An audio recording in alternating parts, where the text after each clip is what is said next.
Video शुरू करने से पहले मैं आपसे एक बात कह देना चाहूँगा कि लाइक करें इस वीडियो को, कमेंट करें इस वीडियो को, टेक्नोलॉजी से रिलेटेड कोई भी क्वेश्चन हो तो, और शेयर करें इस वीडियो को ताकि ये जानकारी और लोगों तक भी पहुंच सके। हमारे चैनल पे नए आ गए हैं तो सब्सक्राइब करें हमारे चैनल को, और सब्सक्राइब के बगल में एक बेल आइकन दिया हुआ है, इसे क्लिक करें क्योंकि हमारे चैनल की सबसे पहले अपडेट आप तक पहुँच सके।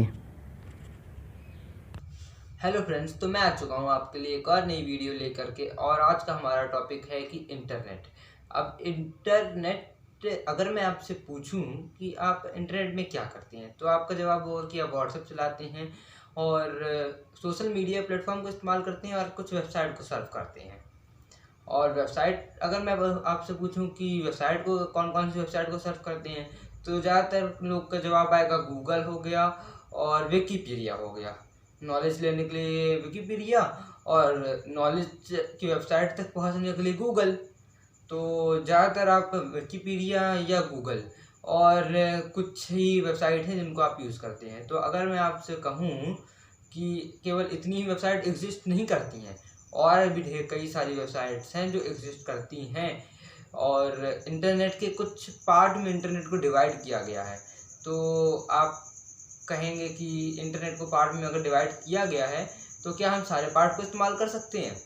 तो हाँ, आप सारे पार्ट को इस्तेमाल कर सकते हैं, पर अब डीप कुछ पार्ट होते हैं। इसका आपको एक इमेज इस समय स्क्रीन में दिखाई दे रही होगी, जिसमें एक जो ऊपर है, एक पहाड़ के ऊपर का जो हिस्सा है वो है आपका सरफेस वेब। इस पे आपकी सारी वेबसाइट होती है, जैसे गूगल हो गया, फेसबुक हो गया, क्रोम हो गई, क्रोम नहीं, गूगल, फेसबुक, जितनी भी वेबसाइट आप इस्तेमाल करते हैं, विकीपीडिया हो गया, सारी वेबसाइट सरफेस वेब में आती हैं, जो कि गूगल में इंडेक्स होती हैं। मतलब गूगल के या गूगल में या किसी भी सर्च इंजन में आप सर्च करेंगे और वो वेबसाइट आपको मिल जाए तो वो हो जाएगी आपके सरफेस वेब में, जिसको आप बहुत ही इजीली एक्सेस कर सकते हैं। पर जो उसके नीचे का एरिया है वो आता है डीप वेब में। तो डीप वेब में क्या होता है? डीप वेब में होता है कि हमारा जितना भी, मान लेते हैं कि आपका मेल सेक्शन, जीमेल, वो आपका डीप वेब में आता है क्योंकि उसे केवल आप एक्सेस कर सकते हैं। उसकी की केवल आपके पास है, इसलिए आप अपना मेल चेक कर सकते हैं। आपका फेसबुक अकाउंट हो गया, फेसबुक तो सरफेस वेब पे है, पर आपका केवल एक फेसबुक अकाउंट डीप वेब में आता है क्योंकि वो केवल आप एक्सेस कर सकते हैं, उसके आपके अलावा और कोई एक्सेस नहीं कर सकता। तो वो डीप वेब में आता है। डीप वेब में ढेर सारी चीज़ें आती हैं, जैसे कि किसी बैंक का एडमिन पेज, किसी वेबसाइट का एडमिन पैनल, ये सारी चीज़ें डीप वेब में आती हैं। तो अब हम बात करते हैं कि उससे नीचे भी कुछ होता है। तो उससे नीचे भी एक वेब होता है जो होता है डार्क वेब। डार्क वेब में क्या होता है कि आप एक तरह से उसको आप एक्सेस नहीं कर सकते, वो गूगल पे उसकी साइट तो इंडेक्स नहीं होती है। साथ में अगर आपके पास उसका लिंक हो और आपके पास उसकी की हो, तब भी आप गूगल से, क्रोम से नहीं खोल सकते उसे। आप उसके लिए आपको अलग एक ब्राउज़र चाहिए होता है जिसका नाम होता है टॉर ब्राउज़र। टॉर ब्राउज़र में और कई सारे सर्किट होते हैं, वीपीएन के सर्किट। वीपीएन का टॉपिक मैंने क्लियर कर चुका है, तो आप मेरे चैनल को विजिट करके वीपीएन के बारे में जान सकते हैं। नहीं तो आप यूट्यूब में सर्च करेंगे वीपीएन के बारे में, आपको फुल नॉलेज मिल जाएगी। तो उसमें वीपीएन इस तरह सेट होता है कि हमारा आईपी जो होती है कई सारे लेयर के पीछे छुपी होती है। अब लेयर कैसे बोलें तो लेयर कैसे, तो लेयर जैसे कि हम सबसे पहले हम बैठे हैं इंडिया में, पर सबसे पहले हमने अमेरिका की लगा रखी है, उसके बाद यूरोप की लगा रखी है, उसके बाद हमने चाइना की लगा रखी है, उसके बाद हमने लगा रखी है रूस की, तो रशिया की लगा रखी है हमने। मतलब कि 4-5 देशों के पीछे, देशों की आईपी के पीछे हमारी आईपी छुपी हुई है। अगर बंदे को पता चला, जो चेक कर रहा है कि कौन है आखिर ये, तो अगर वो हमारी लोकेशन निकाल भी लेता है तो उसे पता चलेगा ये बंदा तो अमेरिका का है, तो अमेरिका से पता करेगा, फिर उसके पीछे भी जाएगा वो, तो उसे पता चलेगा ये तो रशिया का है। तो इस तरह करके कई सारे आईपी के बंडल से आपका ओरिजिनल आईपी छुप जाती है, जिससे कि कोई आपको जान नहीं सकता। इंटरनेट में एक तरीके से आप अनोनिमस हो सकते हैं। इसी को अनोनिमस कहते हैं कि आप इंटरनेट में अनोनिमस हो सकते हैं। अनोनिमस इसलिए इस्तेमाल होता है, अननोन इसलिए इस्तेमाल होता है कि अननोन मतलब प्याज में कई सारे लेयर होते हैं ना, कि एक के नीचे एक लेयर, एक के नीचे एक लेयर, इसीलिए इसी तरह से वो होता है टॉर ब्राउज़र। टॉर ब्राउज़र में कई सारे चीज़ें होती हैं, मतलब कई सारे आईपी होती हैं जिसके पीछे आपकी आईपी छुपी होती है, जिसकी वजह से आपको इंटरनेट में कोई नहीं ढूंढ सकता। काफ़ी हद तक आप अनोनिमस हो जाते हैं। तो अनोनिमस के बारे में हम एक सेपरेट वीडियो में बात करेंगे। आज का हमारा टॉपिक है डीप वेब, डार्क वेब और सरफेस वेब के बारे में।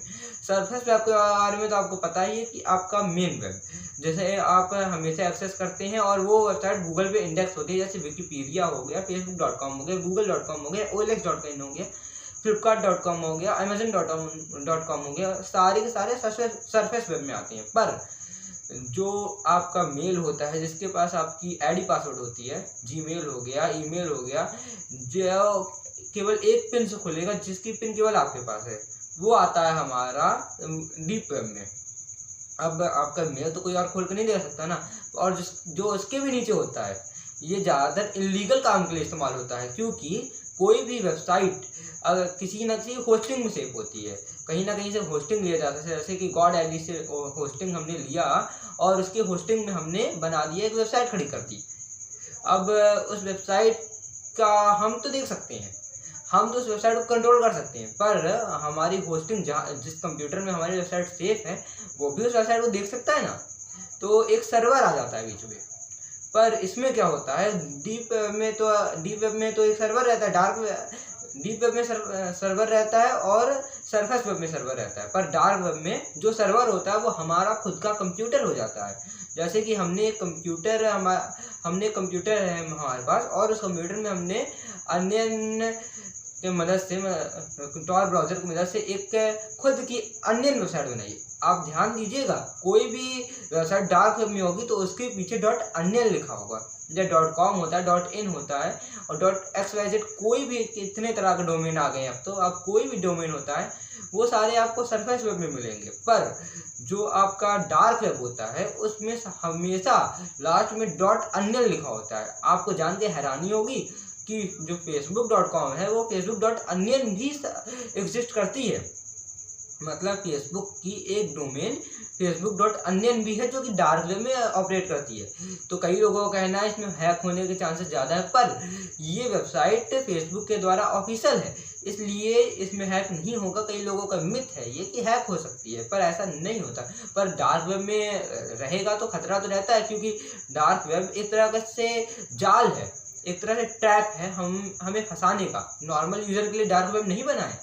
डार्क वेब नॉर्मल यूज़र इस्तेमाल कर सकते हैं अपने चैट को और प्राइवेसी को और ज़्यादा सिक्योर करने के लिए। अपने आप को सिक्योर करने के लिए लोग डार्क वेब का इस्तेमाल करते हैं, पर इसे सिक्योर होता है क्योंकि सर्वर हट गया। जब अगर कहीं से कभी भी सर्वर हट जाएगा और हमारा जो होता है, हमारे सामने जैसे हमारा कोई फ्रेंड हो गया और हम बात कर रहे हैं, तो हम दोनों केवल आपस में बात कर रहे हैं, बीच का सर्वर गायब हो गया। व्हाट्सएप बात करें तो व्हाट्सएप देख सकता है चैटिंग, फेसबुक देख सकती है चैटिंग, भले ही वो इनक्रिप्टेड होती है। अगर कोई रिपोर्ट कर लेगा तो देख सकता है, क्योंकि रिपोर्ट करने में ये होता है कि हम खुद ही कह रहे हैं फेसबुक को कि आओ आके देखो, तो उन्हें एक तरह से परमिशन ग्रांट हो जाती है, इसलिए वो देख सकते हैं।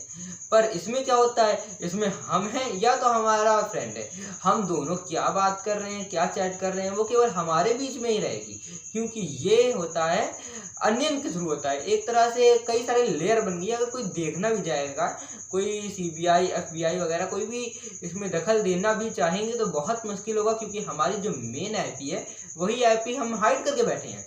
और IP क्या होता है, इंटरनेट प्रोटोकॉल, जिसकी वजह से हमें इंटरनेट में पहचाना जा सकता है। पर अगर हम IP को ही हाइड कर दें तो हम एक तरीके से गायब हो जाएंगे इंटरनेट पे। गायब मतलब हम छुप जाएंगे। अब इंटरनेट में इसका इस्तेमाल काफ़ी सारे इनलीगल काम करने वाले करते हैं, स्मगलर्स करते हैं। इस आपको पता होगा या आपको नहीं पता होगा तो मैं बता देता हूँ कि डार्क वेब में ज़्यादातर कार्डिंग होती है, क्रेडिट कार्ड का क्लोन बना लिया जाता है और उसको सेल करा जाता है। जैसे कि आपका $20 में आपको $50 वाला कार्ड मिल जाता है।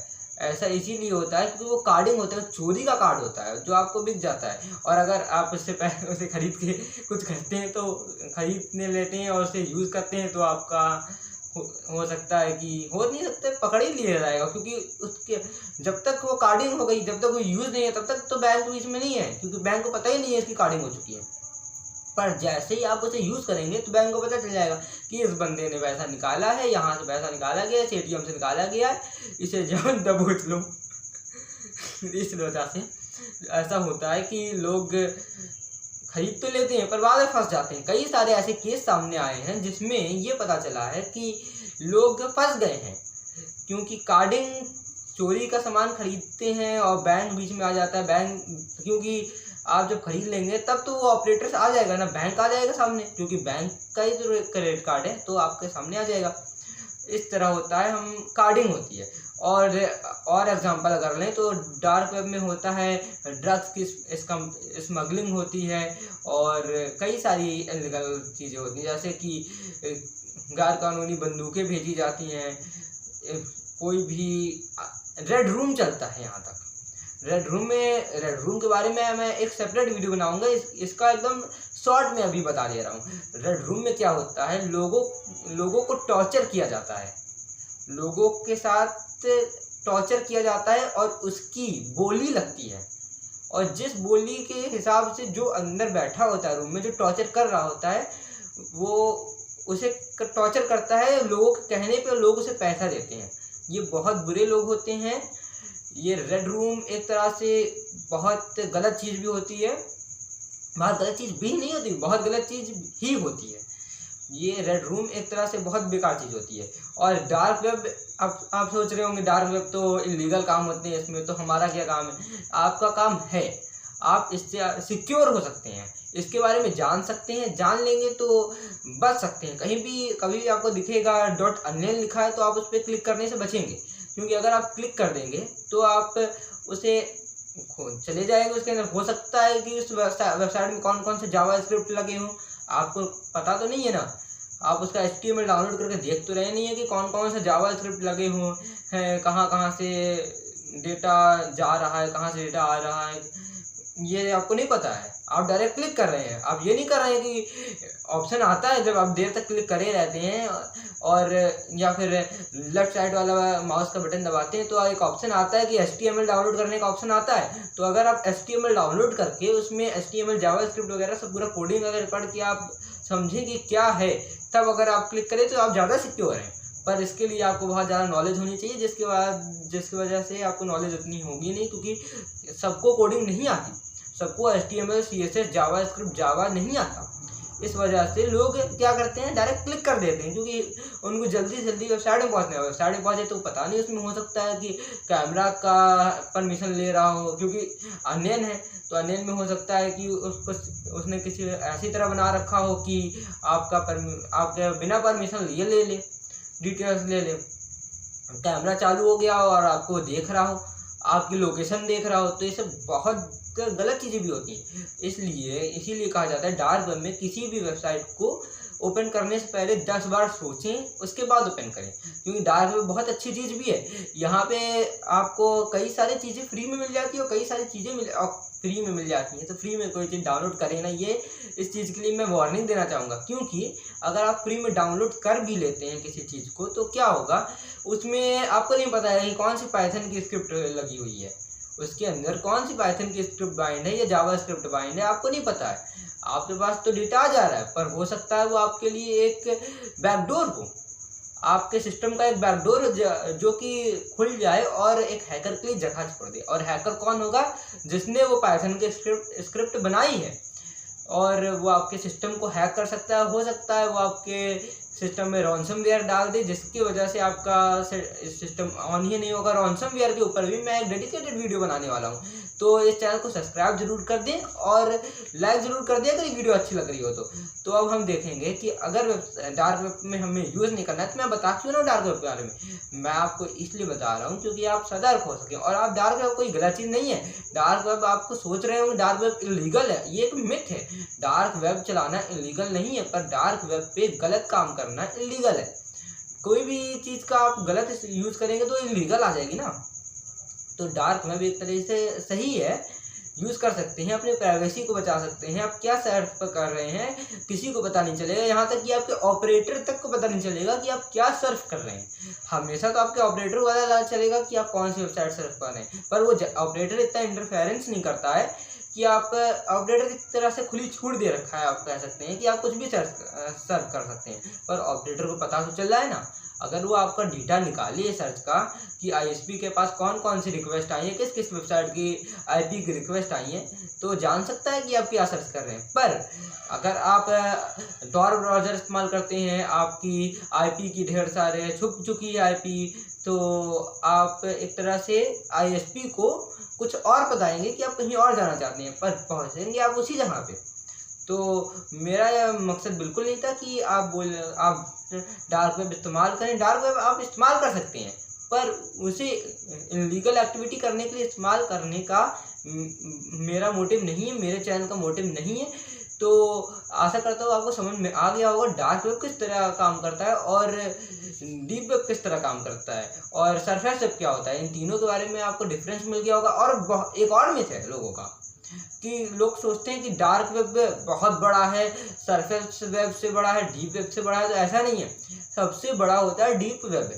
सरफेस वेब छोटा है हमारा, और सरफेस वेब से भी बहुत ज़्यादा छोटा हमारा डार्क वेब है। ये एक मिथ है, लोग सोचते हैं डार्क वेब बहुत बड़ा है। डार्क वेब बहुत बड़ा नहीं है। डार्क वेब की कई सारी वेबसाइट बैन हो चुकी हैं, पर डार्क वेब लोग कहते हैं डार्क वेब बहुत बड़ा है। अब डार्क वेब केवल हैकर्स इस्तेमाल करते हैं, क्रिमिनल्स इस्तेमाल करते हैं, नॉर्मल यूज़र एक तरह से बहुत कम इस्तेमाल करते हैं, पर नॉर्मल यूज़र्स भी करते हैं जो कि अपनी प्राइवेसी का ध्यान देते हैं। तो अगर आप अपनी प्राइवेसी का ध्यान देना चाहते हैं तो आप डार्क वेब इस्तेमाल कीजिए, पर कुछ वार्निंग्स हैं, कुछ गाइडलाइंस है उसके लिए कि आपको पहले तो उसके बारे में जानकारी होनी चाहिए, कौन सी वेबसाइट में जा रहे हैं, कौन सी वेबसाइट में नहीं जा रहे हैं।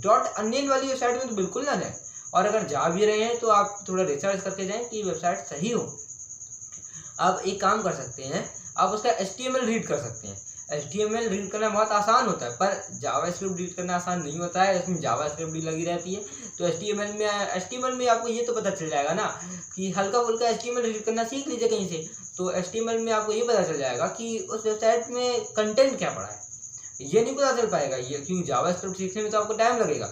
जावास्क्रिप्ट सीखेंगे अगर तो आप ये भी जान सकते हैं वेबसाइट कर क्या रही है, आखिर क्या डेटा ले रही है, ये जान सकते हैं। पर उसमें ये कंटेंट तो आपको पता चल जाएगा ना कि उसके ऊपर क्या लिखा है, मेन क्या उसकी बॉडी है, उसका पूरा वेबसाइट का स्ट्रक्चर क्या है, एक तरह से ये आपको पता चल जाएगा। पर ये नहीं पता चलेगा उसके अंदर कौन कौन जावास्क्रिप्ट रन हो रही है। अगर आप चाहें तो जावास्क्रिप्ट भी सीख सकते हैं, बहुत अच्छी चीज़ होती है, पर आप HTML एक बार थोड़ा बहुत जानकारी के लिए सीख लीजिए, जिससे कि आपको ये तो पता रहेगा। अगर आप टॉर ब्राउज़र इस्तेमाल करते हैं तो थोड़ा बहुत सीख लीजिए, जिससे आपको बिना उस वेबसाइट को ओपन किए आप उस वेबसाइट का कंटेंट देख सकते हैं। क्योंकि आपको पर कंटेंट देखना इतना आसान तो नहीं होगा, कंटेंट देखना, पर थोड़ा मुश्किल होगा थोड़ा सा कि आपको HTML रीड करना होगा। ऐसे तो आपको सीधा कंटेंट मिल जाता है, नहीं तो आपको थोड़ा HTML रीड करना होगा, वहाँ से आपको पता चल जाएगा कि इस वेबसाइट में बेसिकली है क्या। तो आशा करता हूँ आपको ये वीडियो अच्छी लगी होगी। अगर अच्छी लगी है तो लाइक करें इस वीडियो को, सब्सक्राइब करें हमारे चैनल को, और टेक्नोलॉजी से रिलेटेड कोई भी क्वेश्चन हो तो कमेंट करें हमें, हम पक्का उसके बारे में वीडियो बनाएंगे। और हमें अगर आप कोई भी क्वेश्चन हो तो क्वेश्चन कर सकते हैं, और लाइक ज़रूर कर दें, लाइक से बहुत ज़्यादा मोटिवेशन मिलती है। शेयर करें लोगों को ताकि ये जानकारी और लोगों तक पहुंच सके, वो लोग भी अनोनिमस हो सके। अनोनिमस के बारे में बहुत जल्दी एक वीडियो आने वाली है, और कई सारे इंटरेस्टिंग टॉपिक्स को मैं कवर करने वाला हूं। तो लाइक ज़रूर कर दें, एक सब्सक्राइब करके, सब्सक्राइब के बगल में बेल है उसको क्लिक करके ऑल पे क्लिक कर दें हमारे लेटेस्ट वीडियो के अपडेट सबसे पहले पाने के लिए। तो thank you for watching this video.